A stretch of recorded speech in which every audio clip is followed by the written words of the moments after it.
करिश्मा राय काफ़ी ज़्यादा क्वालिफाइड, काफ़ी ज़्यादा सामाजिक, और इस समाज में उनके परिवार के योगदान के विषय में तो बताना ही नहीं है। वो तो सब लोग सर्वोपरि हैं। 5 गाँव यादव का छोड़कर 5 अदर कास्ट के गांव में माननीय वोट मांगने नहीं गए हैं।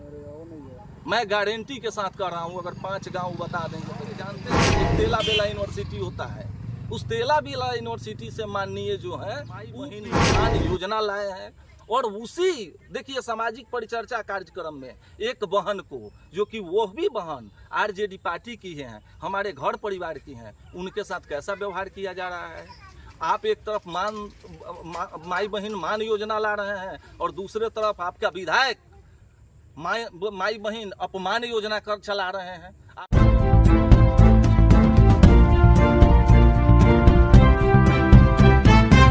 सर, प्रेस कॉन्फ्रेंस बुलाने की आवश्यकता क्यों पड़ी, इसका उद्देश्य क्या है?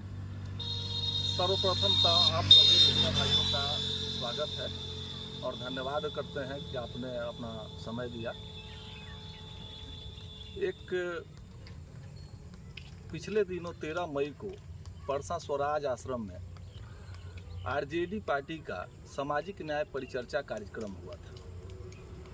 संयोग से हम नहीं थे यहाँ पर, किसी कार्यवश बाहर, थोड़ा सा विलम्ब हुआ प्रेस कॉन्फ्रेंस बुलाने में। उसमें हम एक चीज़ देखे जो बहुत हमको अंदर तक आहत किया। उसमें हमने देखा कि हम ही लोग के क्षेत्र की, हम ही लोग के परिवार की एक बहन है डॉक्टर करिश्मा राय। वो भी आरजेडी की सक्रिय कार्यकर्ता हैं और वो विधानसभा लड़ने की तैयारी भी कर रही हैं, अपना क्षेत्र में परिभ्रमण कर रही हैं, डोर टू डोर घूम रही हैं।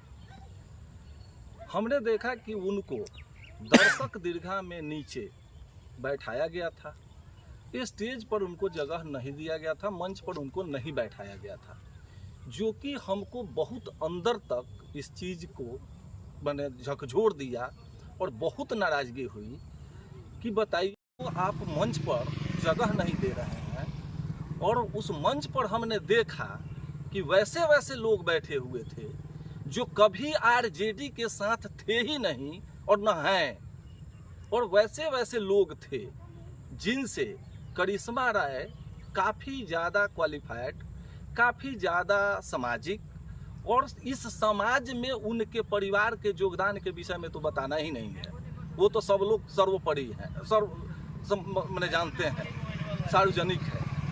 उस स्थिति में उनको अपमानित करना, और ये एक प्रोपेगेंडा के तहत किया गया, एक प्लानिंग के तहत किया गया, इस चीज़ का हमको बहुत दुख है। और हम आप लोग के माध्यम से माननीय तेजस्वी प्रसाद यादव जी को बताना चाहते हैं कि सर, आपके पार्टी के जो लोग हैं, आपको तो कोई जानकारी इस सब चीज़ की होती नहीं है, लेकिन आपके लोग जो हैं यहाँ पर, वह कंटिन्यू लगातार आपके पार्टी का, आपके विचारधारा का, आपके परिवार का, आपका विरोध करने का काम किया है। ऐसा कौन ऐसा चेहरा, कौन ऐसा लोग है जो परसा में इस तरह से पार्टी के अंदरूनी इस तरह से कलह देखने को मिल रही है? ऐसा क्यों? देखिए, बता रहे हैं, उसका मेन 2 कारण है।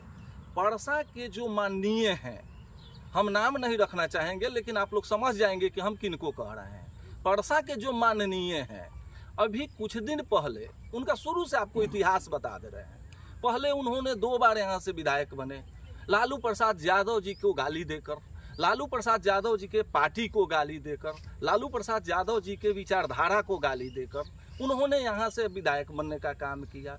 तीसरा बार जब 2015 में उनको टिकट, तो राजनीतिक में तो सर दरवाजा बंद नहीं रहती है, नहीं, दरवाजे तो राजनीतिक में सब चलता रहता है। आपकी बात 100% सही है।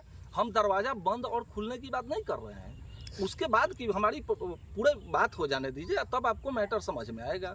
2015 में उनको टिकट नहीं मिला तो उन्होंने लोजपा ज्वाइन किया, ठीक है, अच्छी बात है, सब लोग अपना ज्वाइन करते हैं, देखते हैं। पुनः जब उनको टिकट मिला तो उन्होंने आया और उन्होंने यहाँ से जीत भी दर्ज की है, अच्छी बात है। लेकिन आपको यह जानना चाहिए कि अभी विगत लोकसभा चुनाव में हमारी बहन डॉक्टर रोहिणी आचार्य यहाँ से चुनाव लड़ी थी, उसमें उनकी भूमिका क्या थी? 5 गांव यादव का छोड़कर 5 अदर कास्ट के गांव में माननीय वोट मांगने नहीं गए हैं। मैं गारंटी के साथ कह रहा हूं, अगर 5 गांव बता देंगे तो लेकिन 10 यहाँ पर जिस तरीके से लोकसभा की जो चुनाव थी, परसा से रोहिणी आचार्य लीड हुई थी। कितना से जो मार्जिन था लीडिंग का वो बहुत कम था परसा के लिए, वो मार्जिन और ज्यादा होना चाहिए था। कारण क्या है? कारण है कि लोग दिन में वही रोहिणी आचार्य के साथ केवल गाड़ी में घूमते थे और रात को आराम से सोते थे, भीतर से काम कहीं और होता था। छींटा कसी करके गांव में जानते हैं एक तेला बेला यूनिवर्सिटी होता है, उस तेला बेला यूनिवर्सिटी से माननीय जो है वो पीजी किए हुए। यानी आपका कहने का मतलब है कि जो आरजेडी के यहाँ विधायक है वो अपने पार्टी के लिए सही काम नहीं किए हैं और नहीं कर रहे हैं। बिल्कुल नहीं कर रहे हैं और बिल्कुल नहीं किए हैं। तो रिजल्ट कैसे आया लोकसभा में, यहाँ पर लीड कैसे आरजेडी को मिला? आपको बता रहे हैं, परसा विधानसभा जो है वो यादव बहुल क्षेत्र है। परसा विधानसभा में आरजेडी को इस बार जो लोकसभा में वोट मिला है वो टोटल वोट माननीय लालू प्रसाद यादव जी के नाम पे, माननीय डॉक्टर ये रोहिणी आचार्य जी के नाम पे, हमारे आरजेडी पार्टी के नाम पे वो वोट मिला है। वो माननीय के नाम पे वोट एक भी नहीं मिला है और उसमें एक भी वोट माननीय का नहीं है।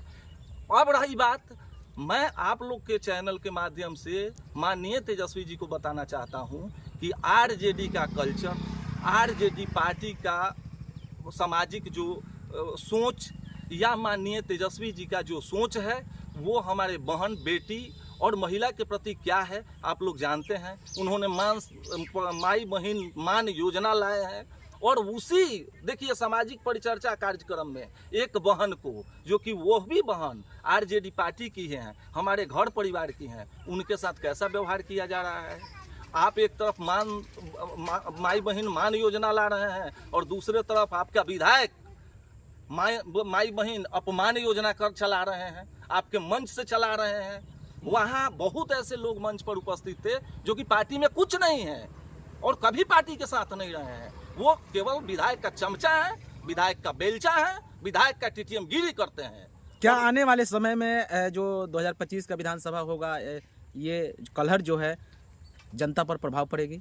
200% प्रभाव पड़ेगा। और आप लोगों के माध्यम से मैं बताना चाहता हूं कि अगर तेजस्वी प्रसाद यादव जी यहाँ वैसे लोगों को टिकट देंगे जो हमारे माँ बहन के साथ अपमान करेंगे, हमारे माँ बहन को अपमानित करेंगे, तो वो रिकॉर्ड वोट से हारेंगे, रिकॉर्ड वोट से। अगर यहाँ से आरजेडी का सीट जीतना है तो उन लोगों को चिन्हित करना होगा, उस गद्दार आदमी को, उस धोखेबाज आदमी को, जो हमारे माँ बहन के वो अपमानित करता है, वैसे आदमी को टिकट बिल्कुल नहीं देना चाहिए और बिल्कुल नहीं देना चाहिए, एकदम किसी सूरत में नहीं देना चाहिए। सामाजिक न्याय परिचर्चा में जी सामाजिक न्याय न होकर सामाजिक अन्याय होता है, वो भी राष्ट्रीय जनता दल के कार्यक्रम में क्या कहना चाहेंगे? वही चीज तो हम बोल रहे हैं कि राष्ट्रीय जनता दल का जो कार्यक्रम होता है, एक और चीज हम आपको महत्वपूर्ण चीज बताना चाहेंगे।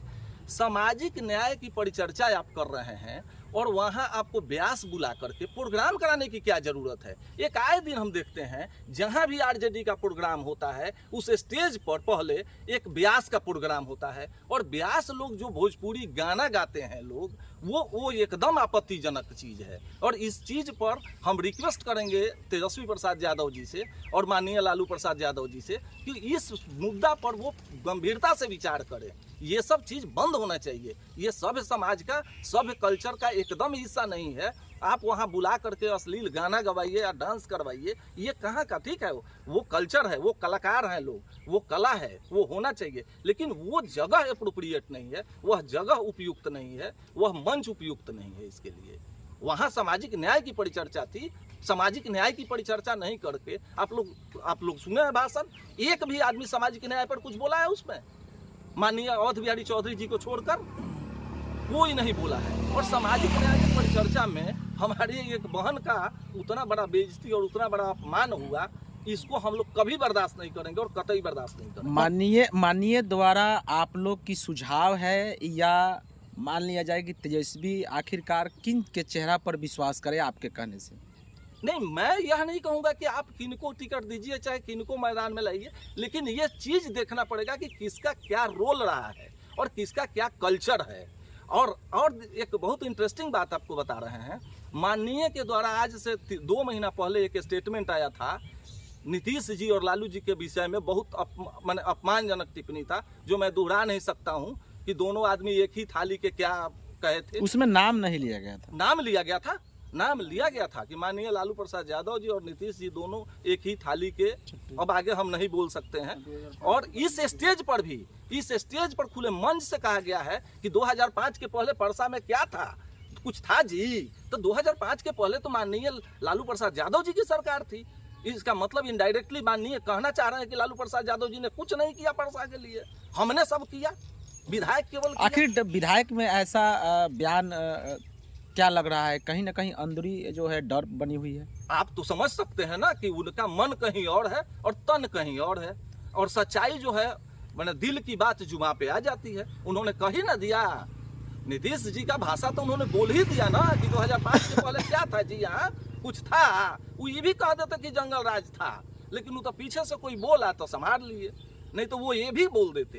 तो उनकी जो दिल में बात है वो जुबान पे आ जा रही है।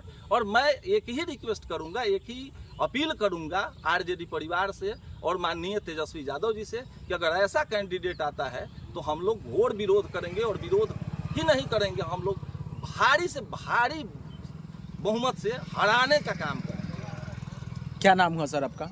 मेरा नाम अशोक कुमार हुआ, घर सुतियार नवादा हुआ। पार्टी में आप किसी पद पर? मैं किसी कोई पार्टी में नहीं हूँ, एक मैं कार्यकर्ता हूँ, और समाज में जो बुरा लगता है मुझे उस पर मैं आवाज़ उठाता हूँ। मुझे कोई न आरजेडी से बहुत मतलब है, न जदयू से बहुत मतलब है, न बीजेपी से बहुत मतलब है। हमको सबसे बुरा बात यह लगा कि एक हमारी बहन को जिसका आप समझ सकते हैं बैकग्राउंड क्या है, जिनकी एजुकेशन क्या है आप समझ सकते हैं, उनको उतने बड़ी सभा में अपमानित करने का काम किया गया। यह मुझे बहुत खराब लगा। परसा में खास तौर अगर राजद की बात किया जाए तो बहुत से ऐसे कैंडिडेट दावा कर रहे हैं, आपको क्या लगता है?